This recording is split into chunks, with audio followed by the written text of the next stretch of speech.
Hello mga kaibigan, sa video na to gusto ko lang i-share sa inyo kung paano gamitin itong LVD module na to at kung paano i-set yung mga settings niya ng low voltage disconnect and reconnecting voltage niya. And basically, itong module lang naman to is ginagamit madalas to protect your battery. Pwede nyo siyang gamitin sa any 12 volts, 24 volts, and 36 volts na battery. Ang magiging connection nyo lang naman dyan is dito nyo ilalagay yung battery nyo, ayan, negative side, as positive side. Then kung ilan yung ginamit yung battery, kung 12 volts, kung ilang volts yun, lalabas din dito sa output, ayun din, 12 volts din. Basically, ang ginagawa lang naman ng kinakat niya yung negative side ng line niya. Pagka i-off niya yung output nyo, and i-on nyo. And ang pag ano lang naman ito is para ma-protect nyo yung battery, hindi siya ma-over-discharge. Doon siya madalas ginagamit. Kunwari, meron kayong 12 volts battery and gusto nyo mag-discharge lang yung battery nyo hanggang 11.5, pwede nyo siyang iset na pagka bumaba dun sa 11.5, ikakat niya na yung output nito. Ngayon, lahat ng mga nakaload mo dyan, mag-i-stop na. And then, meron din siya connect na settings. Kung saan naman, pagka tina-charge nyo na yung battery, tapos umangat na yung voltage niya at nakaka-recover na, na-charge na, kung gusto nyo hanggang 12 volts nga, 12 volts pa lang, mag-on na siya, magre-reconnect na siya, iseset lang natin sa settings niya. Bali, yun lang yung pinaka-main purpose nito, main nagamit nitong LVD nito. Saka may share lang din pala ako nung na-experience ko. Bago nyo siya gamitin, i-check nyo muna yung mga component, lalo-lalo na kung may damage, lalo-lalo na itong capacitor. May na-encounter kasi ako several unit before, baligtad yung polarity ng capacitor. Ngayon, nung baligtad, pumutok. Thanks God na lang, nung tinetest ko siya, buti hindi tayo na putukan sa mukha. Ngayon, check nyo lang yung polarity. Ito, nakikita nyo itong stripe na yan na gray ng capacitor.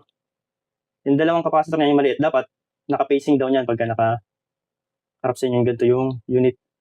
So, iwa-wiring ko na lang muna para ma-set natin kung paano siya gamitin. Okay guys, ito na, nalagyan natin ng input power supply yung ginamit muna natin variable para mamaya mai-adjust natin yung input voltage niya. Makita natin kung paano siya nag-work.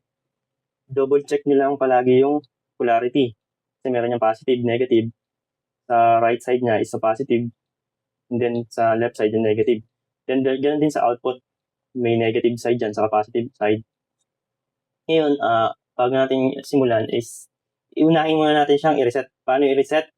Is lang press lang natin na magkasabay itong dalawang button niya hanggang sa makita natin mag-display yung 888. Yan. Pagka nag-display na yung 888, meaning na-reset na yan. So ngayon, bago natin iset yung niya, una natin gagawin, kung gusto nyo, i-check nyo muna yung accuracy ng reading niya. Kasi yan, kunwari, nare-read niya is 13.3 daw yung input voltage mo. Double check ngayon natin kung talagang 13.3 ba siya. Pagka hindi yan 13.3 or medyo malayo, pwede natin siya i-calibrate. Ayan, kagaya niyan, 13.2. 13.2 yung input voltage natin, tapos ang nare-read niya is 13.3. In that case, pwede natin i-adjust yung nare-read niya o i-calibrate natin. Paano ba siyang i-calibrate? I-long press nyo lang itong left button for 2 to 3 seconds hanggang sa makita nyo na mag-blink yung value niya, yung buong value niya. Yan, pagka nag-blink na yan, pwede nyo nang i-adjust. Gamitin nyo yung left and right. Yan. I-adjust nyo, yan. Ilagay natin sa 13.2. Yan, leave nyo lang ng hindi siya pipindutin. Yan, hayaan nyo lang, mag-exit yan para mag-save siya. Yan, nag-save na yan.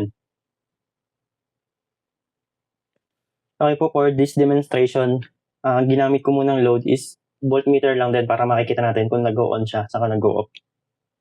By the way, sa load capacity niya, mga recommend ko siguro hanggang lang, huwag na kayong tumaas ng 10A yung ilo-load niyo dyan. Equivalent nun sa watts, kung 12 volts yung gamit mo, times mo lang sa 10, kung ilang volts yung input mo, mga ganun. Kaya kung 12 volts, 120 watts, ganyan. Kung 24 volts, 240 watts.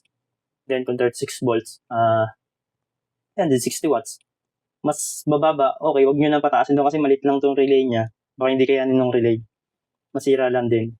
Saka pagka masyado na mataas yung load niyan, malamang malaki na yung voltage drop niya, hindi na rin ganun accurate. Ngayon, i-take note ko na yung gagamitin natin sample for this video kung anong voltage siya mag-go off and mag-go on.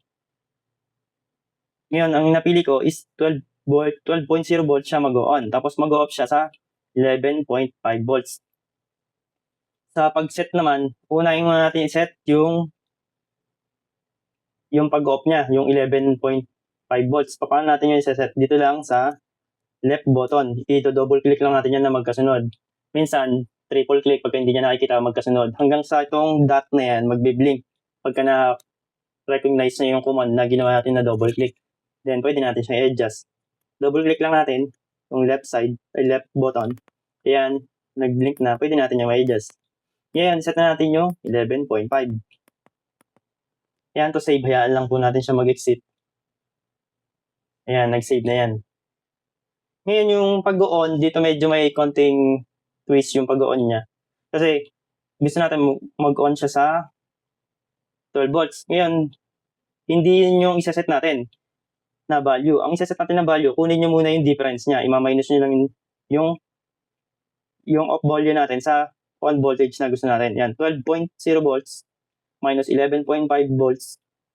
Ang difference nila is 0.5 volts. Yun yung isaset natin, yung difference na 0.5 volts.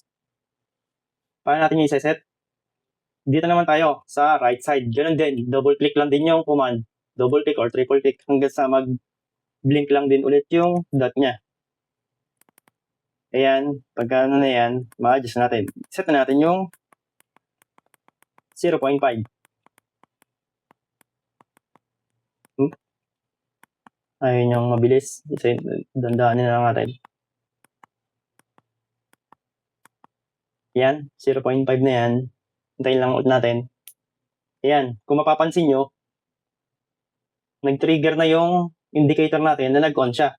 Kasi 12 volts, 12.0 volts yung sinat natin sa reconnect niya. Mas mataas na siya doon, 13.1 na. Nag-on na yung output natin, kaya yung load natin, nag-on na rin.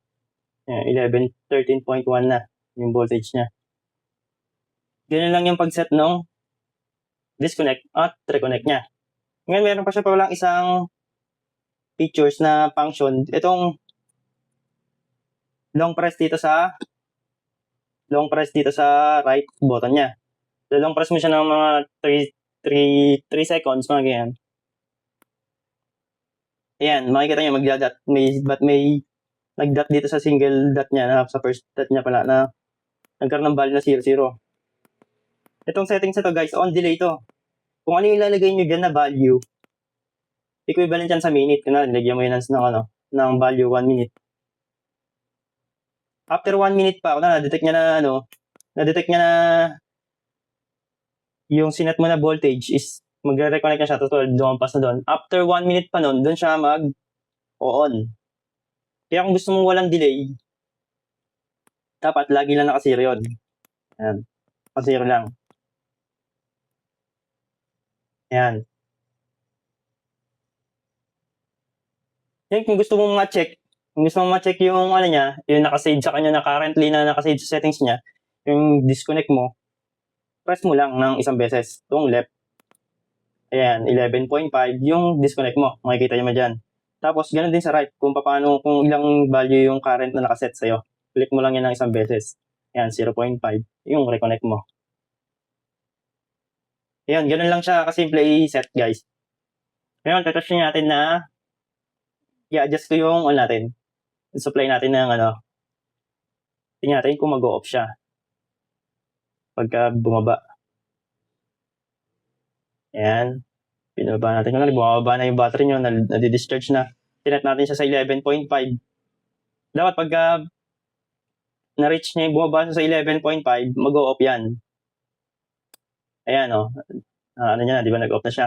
Ngayon, bago yan mag-reconnect ulit, dapat ma-reach niya yung 12.0 volts. Pagka nag-charge na yung battery mo, tumataas na yung voltage mo, ayan, nag-12 na, mag-open na ulit yung yung load mo. And guys, basically ganyan lang siya nag-work.